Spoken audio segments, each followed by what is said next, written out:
Leverage देखते हैं। तो मेज़र कैसे करेंगे लेवरेज को, तो change in the Y divide by Y, change in the X divide by X करेंगे। डिग्री ऑफ ऑपरेटिंग लेवरेज देखेंगे तो percentage change in the EBIT को डिवाइड करेंगे percentage change in the sales से। इसको मैथमेटिकली कैसे लिखते हैं, तो change in the EBIT divide by EBIT, यहाँ पर change in the Q divide by Q करेंगे। यहाँ पर ईपीआईटी क्या है, तो क्यू ब्रैकेट के अंदर S minus by V minus by F.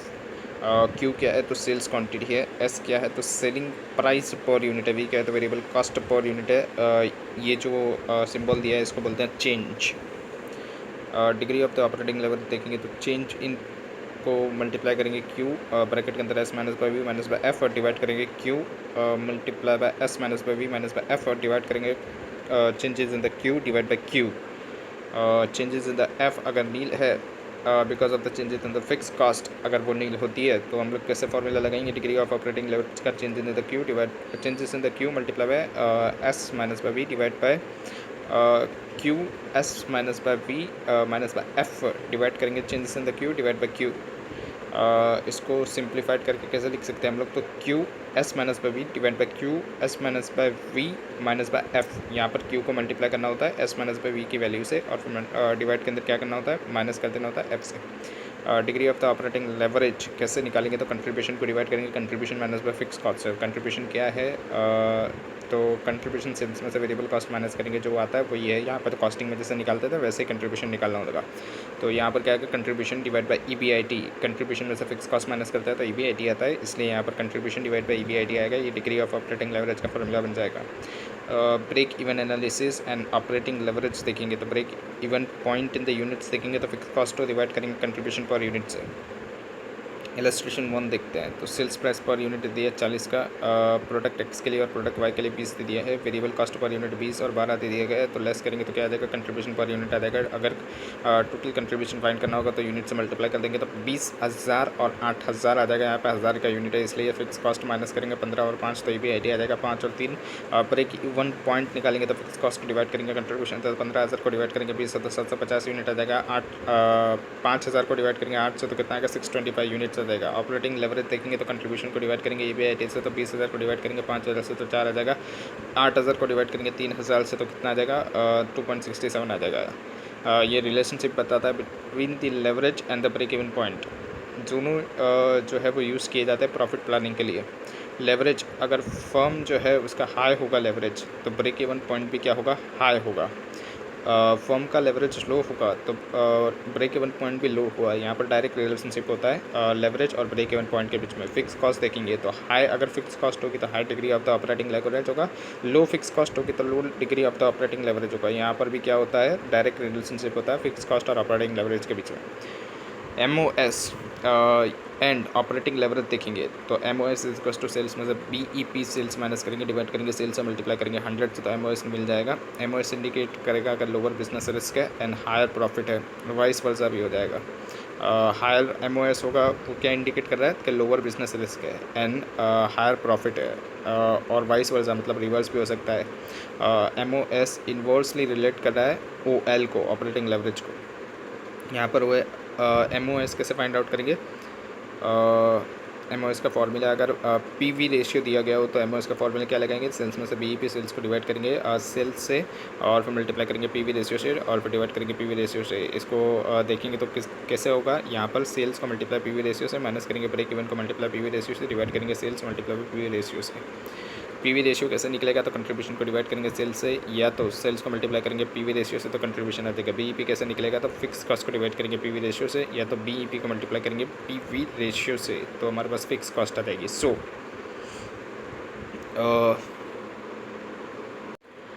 अगर हम लोग यहाँ पर देखें कि MOS कैसे निकलेगा, तो कंट्रीब्यूशन में से फिक्स कॉस्ट माइनस करेंगे, डिवाइड करेंगे कंट्रीब्यूशन से, या तो हम लोग इसको ऐसे भी बोल सकते हैं EBIT को डिवाइड करो कंट्रीब्यूशन से। Further degree of the operating leverage कैसे निकलेगा, तो कंट्रीब्यूशन को डिवाइड करेंगे EBIT से। यहाँ पर degree of the operating leverage और कैसे निकल सकता है, तो 1 को डिवाइड करेंगे MOS से, तो भी degree of the operating leverage निकलेगा। एग्जाम्पल देखते हैं तो सेल्स 1000 यूनिट का है 50 रुपये के भाव से, तो 50,000 प्रोडक्ट एक्स हमारा रुपीज़ के अंदर आ जाएगा सेल्स, उसमें से वेरिएबल कॉस्ट माइनस करेंगे 30,000 की हो जाएगी, तो कंट्रीब्यूशन आ जाएगा 20,000 का। फिक्स्ड कॉस्ट 15,000 की आ जाएगी, तो PBIT मतलब प्रॉफिट कितना आएगा 5000 का आ जाएगा। ब्रेक इवन पॉइंट निकालेंगे तो फिक्स कॉस्ट को डिवाइड करेंगे PV रेशियो तो 15000 को डिवाइड करेंगे 0.40 से तो कितना आ जाएगा 37,500। यहाँ पर PV रेशियो कैसे हो गया, तो यहाँ पर 20,000 का कंट्रीब्यूशन है तो 20,000 को डिवाइड करेंगे 50,000 तो हमारे पास कितना आएगा 0.40। ये 0.40 क्या हो गया हमारा तो PV रेशियो हो गया। तो MOS देखेंगे तो कितना आएगा, तो 50,000 में से माइनस करेंगे 37,500 और फिर डिवाइड करेंगे किससे 50,000 से, तो हमारे पास 0.25 आ जाएगा MOS। उसके बाद ऑपरेटिंग लेवरेज निकालेंगे तो कंट्रीब्यूशन को डिवाइड करेंगे EBIT से कंट्रीब्यूशन है 20,000, इसको डिवाइड करेंगे 5,000 से तो 4 आ जाएगा। ऑपरेटिंग लेवरेज निकालेंगे तो 1 डिवाइड बाय MOS करेंगे तो 1 डिवाइड बाय 0.25 तो कितना आ जाएगा 4 आ जाएगा। यहाँ पर अगर MOS जो है अगर वो राइज़ होता है तो बिजनेस रिस्क एंड DOL दोनों फॉल हो जाएंगे, यानी जितने मार्जिन ऑफ सेफ्टी होगा अगर मार्जिन ऑफ सेफ्टी ज़्यादा होगा तो बिजनेस रिस्क और डिग्री ऑफ ऑपरेटिंग लेवरेज कम होगा। अगर मार्जिन ऑफ सेफ्टी फॉल करेगा मतलब कम हो जाएगा तो रिस्क भी बढ़ जाएगा और DOL भी बढ़ जाएगा। DOL अगर मोर देन 1 होगा तो ऑपरेटिंग लेवरेज एग्जिस्ट करेगा। More is the DOL higher is the operating leverage, ज़्यादा DOL होगा तो हायर ऑपरेटिंग लेवरेज होगा। यहाँ पर सिचुएशन 1 देखते हैं, अगर फिक्स कॉस्ट नहीं होगी तो सेल्स कितना है एट द रेट ऑफ 10 के हिसाब से 20,000 यूनिट है, 30,000 यूनिट है तो 2 लाख और 3 लाख आ जाएगा। इसमें से वेरिएबल कॉस्ट 5 का माइनस करेंगे तो हमारे पास EBIT कितना गया 1 लाख और 1,50,000 आ गया। Degree of the operating level देखेंगे तो EBIT यहाँ पर क्या आएगा percentage change in the EBIT divide by percentage change in the sales करेंगे तो 50 डिवाइड बाय 50 करेंगे तो 1 आ जाएगा।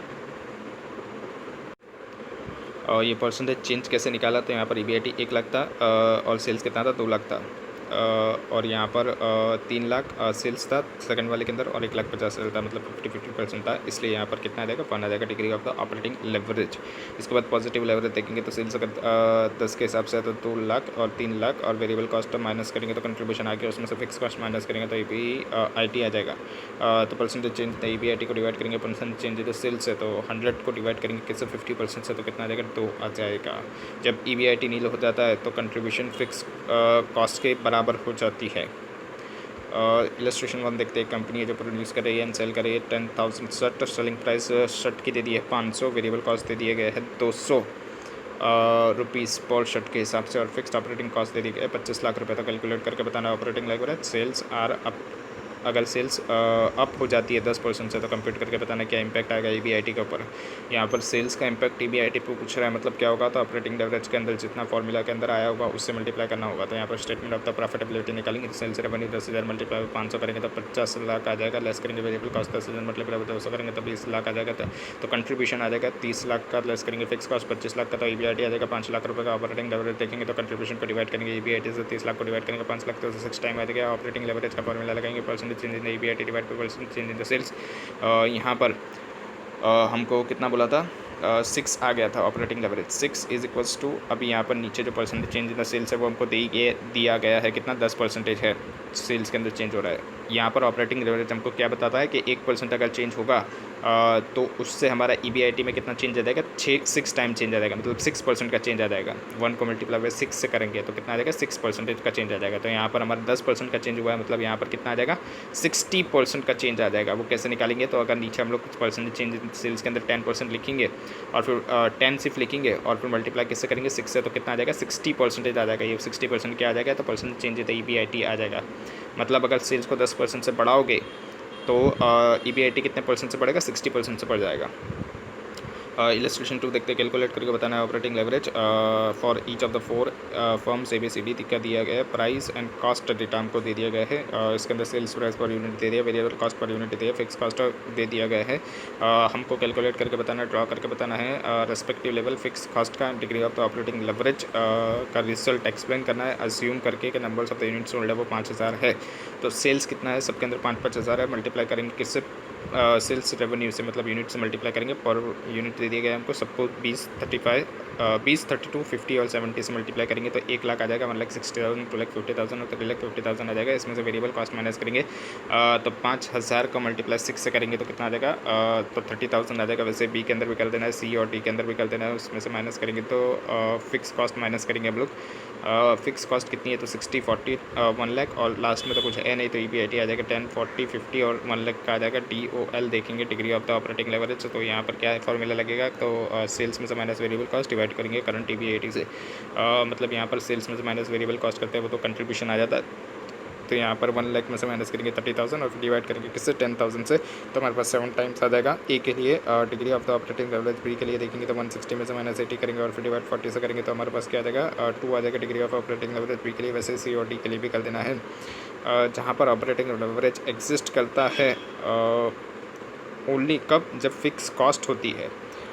इन दिस केस, ये केस के अंदर फॉर्म डी के अंदर जो है कोई मैग्नीफाइड इफेक्ट नहीं होगा EBIT पे due to change in the sales. क्यों? क्योंकि वहाँ पर जो फिक्स कॉस्ट थी वो कुछ भी है ही नहीं, इसलिए वहाँ पर मैग्नीफाइड इफेक्ट नहीं होता है। 20% इंक्रीज होगा अगर सेल्स के अंदर, वो रिजल्ट करेगा 20% इंक्रीज इन द EBIT के अंदर। इन दिस केस ये रिजल्ट करेगा इंक्रीज इन द EBIT के अंदर। फाइनेंशियल लेवरेज देखते हैं तो financial leverage FL is equals to EBIT को डिवाइड करेंगे EBT से। यहाँ पर EBIT कैसे फाइंड आउट करेंगे तो सेल्स में से माइनस करेंगे variable cost plus fix cost. EBT को कैसे फाइंड आउट करेंगे तो EBIT में से माइनस करेंगे इंटरेस्ट को। Degree of the financial leverage देखेंगे तो percentage change in the earnings per shares EPS, उसको डिवाइड करेंगे percentage change in the earnings before interest and tax EBIT से। DFL is equals to change in the EPS divide by EPS, या तो बोल सकते हो आप लोग change in the EBIT divide by EBIT। Change in the EPS का मतलब होता है चेंज इन द EPS, और ये जो साइन करके EBIT दिया गया है इसका मतलब होता है EBIT में कितना चेंज हो रहा है वो बताना है। यहाँ पर जो T होता है मतलब EPS जो होता है, EPS कैसे फाइंड आउट करेंगे, EPS इक्वल्स टू EBIT में से इंटरेस्ट माइनस करेंगे, मल्टीप्लाई करेंगे 1 माइनस पर T से माइनस करेंगे D divide by numbers of the shares है। अगर कोई डिविडेंड होता है प्रेफरेंस शेयर्स के लिए, वो उसके लिए उसको D डिनोट करते हैं। T मतलब टैक्स रेट होता है और TFL का फॉर्मूला क्या आ जाएगा, EBIT में से 1 माइनस टैक्स करेंगे, डिवाइड करेंगे EBIT माइनस बाय इंटरेस्ट और मल्टीप्लाई करेंगे 1 माइनस द टैक्स, माइनस करेंगे डिविडेंड किसका, प्रेफरेंस शेयर होल्डर का। DFL is equals to EBIT divide by EBIT minus by interest minus by TP divide by 1 minus by tax. अगर dividend के ऊपर भी tax कोई होता है तो उसको भी माइनस करके दिखाना होता है हमको। DFL अगर कंपनी इश्यू कर रही है प्रेफरेंस शेयर्स तो EBIT को डिवाइड करके EBIT माइनस बाय इंटरेस्ट है, या तो आप इसको ऐसे बोल सकते हो EBIT को डिवाइड करेंगे PBT से। इंटरेस्ट माइनस बाय टैक्स क्या हो जाता है तो PBT हो जाता है, इसलिए यहाँ पर PBT लिखा है। सिचुएशन 1 देखते हैं जहाँ पर फिक्स कॉस्ट, जहाँ पर कोई फिक्स्ड इंटरेस्ट चार्ज नहीं है तो EBIT है, उसमें सेलेक्ट किया टैक्स को तो PAT आ जाएगा, उसको डिवाइड करेंगे नंबर्स ऑफ द शेयर्स से तो EPS आ जाएगा 5 और 7.5। यहाँ पर degree of the financial leverage देखेंगे तो change in the EP divide by change in the EBIT, तो 50% का चेंज है तो 1 आ जाएगा यहाँ पर। उसके बाद देखते हैं पॉजिटिव फाइनेंशियल लेवरेज वो कैसे निकलेगा, तो EBIT में से इंटरेस्ट माइनस करेंगे, EBT आ जाएगा, टैक्स माइनस करेंगे तो PAT आ जाएगा, उसको नंबर्स ऑफ द सेल्स से डिवाइड करेंगे तो EPS 4 और 6.5 का आ जाएगा। Degree of the financial leverage देखेंगे तो change in the EPS divide by change in the EBIT 62.50 को डिवाइड करेंगे 50 से तो कितना आएगा 1.25। चेंज इन द EPS कैसे फाइंड आउट किया तो 2.5 को डिवाइड किया 4 से, 2.5 को डिवाइड किया 4 से और फिर मल्टीप्लाई 100 से किया और फिर डिवाइड किया 50% से 62.5 आ जाएगा। उसके बाद क्या है सिचुएशन 3 देखते हैं। जब EBIT नील हो जाता है तो जब वहाँ पर क्या होता है तो EBIT is equals to fix interest होता है, तब EBIT नील हो जाता है। तो degree of the financial leverage कैसे निकालेंगे तो EBIT को डिवाइड करके नील से, तो यहाँ पर अनआइडेंटिफाइड हो जाएगा EBIT। यहाँ पर EBIT यहाँ पर फाइनेंशियल लेवरेज अनआइडेंटिफाइड हो जाएगा क्योंकि नीचे नील हो जाता है, तो नील की वजह से हमारा यहाँ पर अनआइडेंटिफाइड हो जाता है। कंबाइंड लेवरेज देखते हैं तो कंबाइंड लेवरेज का फॉर्मूला आएगा OL operating leverage multiply by financial leverage FL, या तो आप इसको ऐसे बोलो कंट्रीब्यूशन को डिवाइड करेंगे EBIT से, मल्टीप्लाई करेंगे EBIT को डिवाइड करेंगे EBT से। यहाँ पर ऑपरेटिंग लेवरेज और फाइनेंशियल लेवरेज का फॉर्मूला लिखा गया है सिर्फ, और यहाँ पर अगर हम लोग देखें तो कितना आ जाएगा, ये कंट्रीब्यूशन को डिवाइड करेंगे EBT से, क्योंकि EBIT तो उड़ जाएगा, इसलिए यहाँ पर C डिवाइड बाय EBT आ जाएगा। और degree of the combined leverage देखेंगे तो degree of the operating leverage को मल्टीप्लाई करेंगे degree of the financial leverage से, या तो आप बोलो percentage change in the EBIT पर divide by percentage change in sales multiply by percentage change in the EPS divide by percentage change in the EBIT। यहाँ पर percentage change in the EBIT percentage change in the EBIT उड़ जाएगा, तो यहाँ पर क्या आ जाएगा percentage change in the EPS divide by percentage change in the sales. अगर degree of the operating leverage low होता है, degree of the financial leverage भी लो होता है, इसका मतलब क्या हो गया, तो लो टोटल रिस्क है और can not take the advantage of the trading on the equity, मतलब इक्विटी के ऊपर जो भी हम लोग ट्रेडिंग करते हैं उसका एडवांटेज हमको नहीं मिलेगा। अगर दोनों हाई होता है, degree of the operating leverage and degree of the financial leverage, इसका मतलब टोटल रिस्क जो है वो हाई है और वेरी रिस्क की कॉम्बिनेशन है। अगर degree of the operating leverage high है और degree of the financial leverage low है तो मतलब मॉडरेट है टोटल रिस्क, और ये कोई गुड कॉम्बिनेशन नहीं है। Lower the EBIT due to the higher degree of the operating leverage and lower advantage on the trading of the equity due to the lower DFL degree of the financial leverage। अगर लो होता है degree of the operating leverage और high होता है degree of the financial leverage, इसका मतलब क्या होता है, मॉडरेट टोटल रिस्क है और ये बेस्ट कॉम्बिनेशन रहता है जहाँ पर हायर फाइनेंशियल रिस्क होता है जो कि बैलेंस किया जाता है बेहतर लोअर टोटल डेट रिस्क से। इलस्ट्रेशन 3 देखते हैं। फॉर्म की डिटेल दे दी गई है। सेल्स 100 रुपीज़ पर यूनिट के हिसाब से 24 लाख है। वेरिएबल कॉस्ट 50% है। फिक्स कॉस्ट 10 लाख रुपये बॉल आउट किया गया है। 10% के हिसाब से इक्विटी कैपिटल है 10 लाख 100 के हिसाब से है। कंसीडर्ड करना है टैक्स रेट 50% है। Operating leverage, financial leverage, combined leverage, return on the investment. And अगर सेल्स जो इंक्रीज़ हो जाता है 6 लाख से तो क्या इफेक्ट आएगी उसकी न्यू EBIT पे, और क्या न्यू EBIT क्या होगा वो भी बताना है हमको। तो सॉल्यूशन देखेंगे तो सेल्स 24 लाख का, इसमें से माइनस करेंगे वेरिएबल कॉस्ट 12 लाख की, तो कंट्रीब्यूशन आ जाएगा 12 लाख का। वेरिएबल कॉस्ट 50% थी इसलिए यहाँ पर 12 लाख आ गया। 24 लाख का 50% किया तो 12 लाख आ गया। तो कंबाइंड कंट्रीब्यूशन कितना आएगा 12 लाख, उसमें से फिक्स कॉस्ट कितनी थी 10 लाख रुपये की थी, जो कि माइनस करिए तो हमारे पास क्या आ जाएगा EBIT आ जाएगा। इसमें से लेस करेंगे इंटरेस्ट कितना आएगा, तो 10 लाख का 10% है तो कितना आ जाएगा 1 लाख रुपये आ जाएगा, तो EBT आ जाएगा। इसमें से लेस करेंगे टैक्स 50% का है तो 50,000 वो गया, तो EAT आ जाएगा 50,000। डिवाइड करेंगे नंबर्स ऑफ द शेयर से, वो कितना है, तो 10 लाख के इक्विटी शेयर्स थे 10 के हिसाब 100 के हिसाब से, तो कितना आ जाएगा यहाँ पर हमारे पास नंबर्स ऑफ द शेयर्स 10,000 आ जाएंगे, क्योंकि 10 लाख को किससे डिवाइड करेंगे हम लोग 100 से डिवाइड करेंगे तो कितना आ जाएगा 10,000 आ जाएगा। तो 50,000 को 10,000 से करेंगे तो EPS हमारा 5 आ जाएगा। ऑपरेटिंग लेवरेज देखेंगे तो 12 लाख को डिवाइड करेंगे 2 लाख से तो 6 टाइम आ जाएगा। ये 12 लाख को 2 लाख से क्यों किया, क्योंकि कंट्रीब्यूशन को डिवाइड करना होता है EBIT से, तो 12 को 2 से किया तो 6 आ जाएगा। फाइनेंशियल लेवरेज देखेंगे तो यहाँ पर कितना आएगा, 2 लाख को डिवाइड करेंगे 1 लाख से, ये 2 लाख का क्या था तो EBIT था। EBIT को डिवाइड किससे किया, EBIT को EBT से डिवाइड किया, तो इसलिए यहाँ पर कितना आ गया 2 टाइम्स आ गया। कंबाइंड लेवरेज देखेंगे तो OL मल्टीप्लाई बाय FL करेंगे 6 मल्टीप्लाई बाय 2 करेंगे तो 12 आ जाएगा। रिटर्न ऑन इन्वेस्टमेंट, अभी यहाँ पर किस इन्वेस्टमेंट की बात की जा रही है, तो यहाँ पर इक्विटी शेयर कैपिटल के इन्वेस्टमेंट की बात कर रही है, ना कि नेटवर्थ की बात की जा रही है यहाँ पर। मतलब इसमें बोरोइंग को कंसिडर करना नहीं होगा, सिर्फ इक्विटी शेयर कैपिटल को कंसिडर करना होगा। तो इक्विटी शेयर कैपिटल को कौन सा प्रॉफिट मिलता है, तो EAT मिलता है। यहाँ पर प्रेफरेंस डिविडेंड है नहीं, इसलिए यहाँ पर earnings available to the equity share holders क्या हो जाएगा, जो कि EAT हुआ वही अर्निंग्स हो जाएगा इक्विटी शेयर होल्डर्स के लिए। तो ROI = 50 को डिवाइड करेंगे किससे, 10 लाख से मल्टीप्लाई करेंगे 100 से। यहाँ पर 10 लाख थे इक्विटी शेयर कैपिटल, इसलिए यहाँ पर 10 लाख से डिवाइड करेंगे तो यहाँ पर कितना आ जाएगा हमारा 5% आ जाएगा रिटर्न ऑन इन्वेस्टमेंट। इसके बाद देखेंगे हम लोग ऑपरेटिंग लेवरेज को कितना है, हमको दिया गया है 6 दिया गया है। यहाँ पर सेल्स का इम्पैक्ट हमको EBIT पे बताना है। सेल्स का इम्पैक्ट EBIT पे अगर होगा इसका मतलब क्या हो गया, हमको ऑपरेटिंग लेवरेज का फॉर्मूला लगाना पड़ेगा, change in the EBIT divide by change in the sales. तो यहाँ पर कितना आएगा 6, और यहाँ पर देखेंगे हम लोग तो 6 लाख रुपए दिया गया, तो 6 लाख डिवाइड करेंगे 24 लाख से, क्योंकि 24 लाख का सेल्स था। तो यहाँ पर कितना हमको इंक्रीज़ करना है, परसेंटेज में आ जाएगा 0.25%। तो ये हम लोग नीचे लिखेंगे 0.25 और मल्टीप्लाई 6 से करेंगे तो कितना आ जाएगा हमारे पास 1.5 का चेंज आ जाएगा EBIT के अंदर। अब 1.5 का चेंज करेंगे EBIT के अंदर तो मल्टीप्लाई कर देंगे। EBIT कितना है हमारा 2 लाख रुपये का, उसको मल्टीप्लाई किससे करेंगे 2 लाख को मल्टीप्लाई करेंगे 1.5 से, तो हमारे पास कितना आ जाएगा 3 लाख रुपये का क्या आ जाएगा 3 लाख रुपये का EBIT का इंक्रीज़ हो जाएगा। मतलब अभी कितना था 2 लाख था, उसमें 3 लाख ऐड कर देंगे तो न्यू EBIT कितना हो जाएगा 5 लाख का हो जाएगा। उसके बाद देखते हैं illustration 4। Following information related to easy company limited दे देगा year ended 31 March 2021। Equity share capital 10 के हिसाब से 50 लाख, 12% बॉन्ड 100 ईच के हिसाब से 37 लाख। सेल्स दे दिए गए हमको 84 लाख का। फिक्स कॉस्ट दे दिया गया, एक्सक्लूड किया जाता है ये फिक्स कॉस्ट के अंदर इंटरेस्ट का एक्सपेंस 6.96। फाइनेंशियल लेवरेज दे दिया 1.49। प्रॉफिट वॉल्यूम रेशियो मतलब PV रेशियो दे दिया गया हमको 27.55, इससे कंट्रीब्यूशन मिल जाएगा।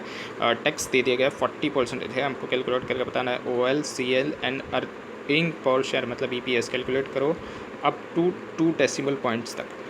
कंप्यूट करेंगे PAT, तो सेल्स है 84 लैक्स का, उसको मल्टीप्लाई किससे करेंगे, कंट्रीब्यूशन अगर निकालना हो तो सेल्स को PV रेशियो से मल्टीप्लाई करेंगे तो कंट्रीब्यूशन आ जाएगा। तो 84 लैक्स को मल्टीप्लाई करेंगे किससे, 27.55% से, तो कितना आएगा 23,14,200। इसको लेस करेंगे फिक्स कॉस्ट से, तो 6,96,000 की फिक्स कॉस्ट है, तो हमारे पास आ जाएगा EPIT earning before interest 16,18,200। Less करेंगे इंटरेस्ट ऑन द डिबेंचर, वो कितना है, तो 37 लैक्स का 12% है, तो वो निकालेंगे तो 4,44,000 आएगा। अभी यहाँ पर स्टॉप हो जाना है हमको, क्यों स्टॉप हो जाना है, क्योंकि यहाँ पर हमको फाइनेंशियल लेवरेज दे दिया गया है, तो हम यहाँ पर डायरेक्ट फाइनेंशियल लेवरेज नहीं निकालेंगे। फाइनेंशियल लेवरेज का फॉर्मूला लगा के हम लोग क्या निकालेंगे, फाइनेंशियल लेवरेज का फॉर्मूला लगा के EBT निकालेंगे। तो फाइनेंशियल लेवरेज का फॉर्मूला आता है EPIT को डिवाइड करेंगे EBT से, तो EPIT तो हमारे पास आ गया 16,18,200। EBT फाइंड करना बाकी है, और ये फाइनेंशियल लेवरेज कितना है 1.49 है, तो 16,18,200 को डिवाइड करेंगे 1.49 से, तो 10,86,040 आ जाएगा हमारा EBT। अभी EBT हमारा 10,86,040 आया। इसमें से माइनस करेंगे हम लोग क्या, 16,18,200 और 4,44,000 माइनस करेंगे तो हमारे पास क्या आ जाएगा, अदर फिक्स इंटरेस्ट की कॉस्ट आ जाएगी, जो कि बैलेंसिंग फिगर होगी 88,160 की। अभी ये हमारा EBT आ गया। EBT में से टैक्स निकालेंगे 40%, तो हमारे पास क्या आ जाएगा, PAT आ जाएगा, प्रॉफिट आफ्टर टैक्स 6,51,624। अभी देखेंगे हम लोग ऑपरेटिंग लेवरेज निकाल के बता देंगे, तो कंट्रीब्यूशन को डिवाइड करेंगे EBIT से, कंट्रीब्यूशन कितना था 23,14,200, इसको डिवाइड करेंगे 16,18,200, तो 1.43 का आ गया। कंबाइन लेवरेज निकाल देंगे तो operating leverage multiply by financial leverage करेंगे, 1.43 को मल्टीप्लाई 1.49 से करेंगे 2.13 आ जाएगा। या तो आप कंबाइन लेवरेज का फॉर्मूला भी लगा सकते हो। कंट्रीब्यूशन को EBT से डिवाइड करेंगे तो 23,14,200 को डिवाइड करेंगे 10,86,040, तो 2.13 आ जाएगा। यहाँ पर EPS देखेंगे तो PAT को डिवाइड करेंगे numbers of the shares outstanding से, तो कितना है 6,51,624। PAT उसको डिवाइड करेंगे 5 लाख इक्विटी शेयर्स से, वो कैसा है 5 लाख, तो 50 लाख के थे, 10 ईच के हिसाब से थे, तो 50 लाख को डिवाइड 10 से करेंगे तो कितना आएगा 5 लाख आ जाएगा। और फिर यहाँ पर हम लोग देखेंगे EPS तो 1.30 आ जाएगा। इलस्ट्रेशन 5 देखते हैं, फॉलोइंग इन्फॉर्मेशन दे दी गई A&B लिमिटेड के लिए 31 मार्च 2021 का एंडिंग है। वेरिएबल कॉस्ट रेशियो दे दिए गए, इंटरेस्ट दे दिए गए, operating leverage, financial level, tax rate दे दिए गए, EBIT हमको फाइंड आउट करना है, सेल्स फाइंड आउट करना है, फिक्स कॉस्ट फाइंड आउट करना है, और आइडेंटिफाइड करके बताना है कि company which is better placed with the reason based on the leverage के हिसाब से हमको बताना है कि कौन सी कंपनी बेटर है। तो कंपनी ए देखेंगे तो फाइनेंशियल लेवरेज का फॉर्मूला लगाएंगे, EBIT को डिवाइड करेंगे EBIT माइनस बाय इंटरेस्ट, मतलब EBT जो होता है वो कैसे निकलता है, तो EBIT माइनस बाय इंटरेस्ट से निकलता है। यहाँ पर हमारे पास EBT नहीं है, लेकिन हमारे पास EBIT तो है, और हमको फाइनेंशियल लेवरेज दिया गया है, कितना है वो 3 है, तो 3 को 3 करेंगे is equal to EBIT divide by EBIT minus by interest हमारा कितना है, तो 20,000 का है, जो कि हमको दिया गया था। अभी यहाँ पर मल्टीप्लाई करेंगे 3 से, तो 3 EBIT minus by 20,000 multiply by 3 करेंगे तो कितना आएगा 60,000। और फिर यहाँ पर EBIT जो है वो वैसे के वैसा ही रह जाएगा, और EBIT में से 3 EBIT माइनस करेंगे तो कितना आएगा 2 EBIT इज इक्वल टू 60,000 आएगा। EBIT को डिवाइड करेंगे 2 से तो कितना आएगा 30,000 का हमारा EBIT आ जाएगा। ऑपरेटिंग लेवरेज देखेंगे तो कंट्रीब्यूशन को डिवाइड करेंगे, EBIT से कंट्रीब्यूशन दे दिया गया है, हमको नहीं दिया गया है, तो कंट्रीब्यूशन हमको फाइंड आउट करना पड़ेगा। यहाँ पर ऑपरेटिंग लेवरेज हमको कितना दिया गया था 5 दिया गया था, तो 5 is equals to contribution divide by EBIT कितना है हमने फाइंड आउट किया 30,000 का, तो 5 को मल्टीप्लाई करेंगे 30,000 से, तो कंट्रीब्यूशन आ जाएगा 1,50,000 का। सेल्स देखेंगे तो कंट्रीब्यूशन का PV रेशियो से डिवाइड करेंगे, यहाँ पर कितना आएगा 1,50,000, उसको डिवाइड करेंगे PV रेशियो कैसे निकलेगा, तो PV रेशियो हमको निकालना पड़ेगा। वो कैसे निकालेंगे, तो 1 minus by variable cost ratio से। वेरिएबल कॉस्ट रेशियो कितना है 60% है, तो हमारे पास कितना आ जाएगा PV रेशियो 40% आ जाएगा, क्योंकि 100% टोटल होता है सेल्स, उसमें से अगर हमको वेरिएबल कॉस्ट रेशियो दिया गया है तो हमारे पास PV रेशियो आ जाएगा 100 में से माइनस करेंगे 100 में से माइनस करेंगे 60%, तो कितना आएगा 40% आएगा। तो 1,50,000 को डिवाइड करेंगे 40%, तो 3,75,000 का हमारा सेल्स आ गया। फिक्स कॉस्ट देखेंगे तो कंट्रीब्यूशन में से EBIT माइनस करेंगे तो फिक्स कॉस्ट आ जाएगा 1,20,000 का।